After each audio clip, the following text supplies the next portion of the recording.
Hi everyone, this is John Mark Johnson Jr. again, host of Relationship and Truth, and this is a quick video for a friend of mine who messaged me earlier, very concerned about some of the things that Pastor MacArthur had said regarding the blood of Jesus and its role in the atonement.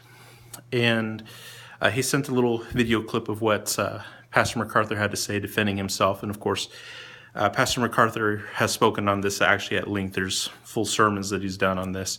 And while Pastor MacArthur and I would disagree about a great many things, such as paedo-baptism versus credo-baptism, and yes, I know all my Baptist friends are disappointed with that one. Sorry, guys, but I'm still not convinced on that one.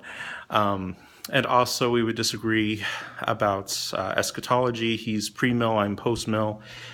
Those kinds of things. We have lots of little differences here and there on those kinds of things. But what he says regarding the atonement, at least in its basic essence, I do agree with. And what Pastor MacArthur does is he differentiates between the death spilt blood of Christ and the mere blood of Christ. That is, in Orthodox Protestant doctrine and theology, our atonement is conditional upon Christ's death. It is Christ's death that provided atonement for us. And so when we talk about the blood of Christ, it's the blood of Christ in so much as he died. Not just simply the blood itself, but it is the fact that the blood was shed during his death that we're referring to. And this is a very important distinction as it relates to several religions. Pastor MacArthur, you listen to his fuller presentation on the topic, and he goes in and he talks about some of the Roman Catholic perversions of the doctrine and some of the errors that they wound up falling into regarding this. There were stories that were floating around in earlier forms of Christianity that the blood of Christ, after it had been spilt on Calvary, was gathered up in vials and taken into heaven and represented before God before all time, which ruins the whole idea of the once-for-all salvationary work of Christ. If it's represented and represented and represented forever, it's not once for all anymore. And so what we read in Hebrews regarding Christ's sacrifice once for all doesn't really hold anymore. And so it defends biblical doctrine in that regard to differentiate between the act of death and the mere blood by itself.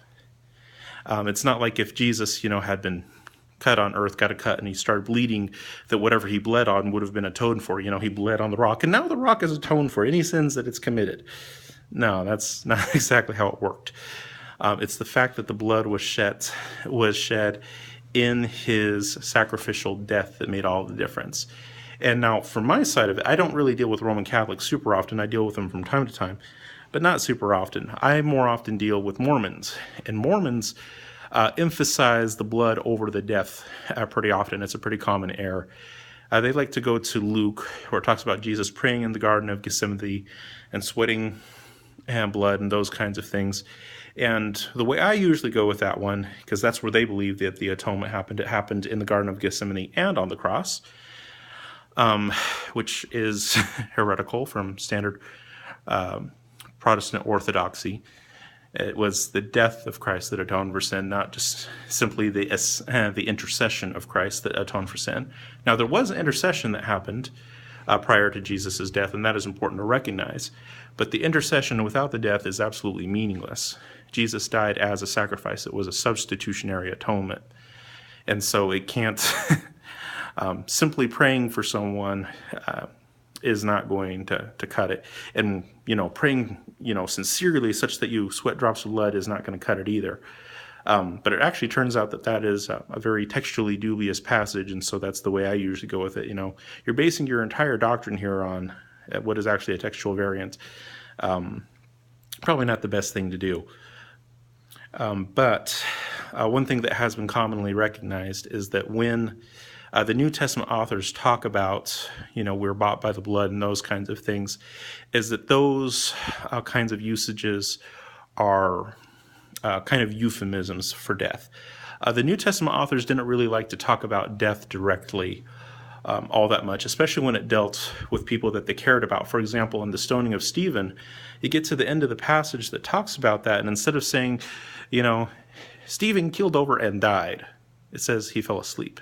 They tend to use euphemisms, and even Paul, when he talks to the various churches that he writes to, and he talks about people who have already died, he talks about them as already having fallen asleep. He tends to use very euphemistic language when it talks about people that we care about as Christians. And so when early Christians were dealing with Christ, yes, they would refer to the death fairly often, but they would also use euphemisms pretty often as well.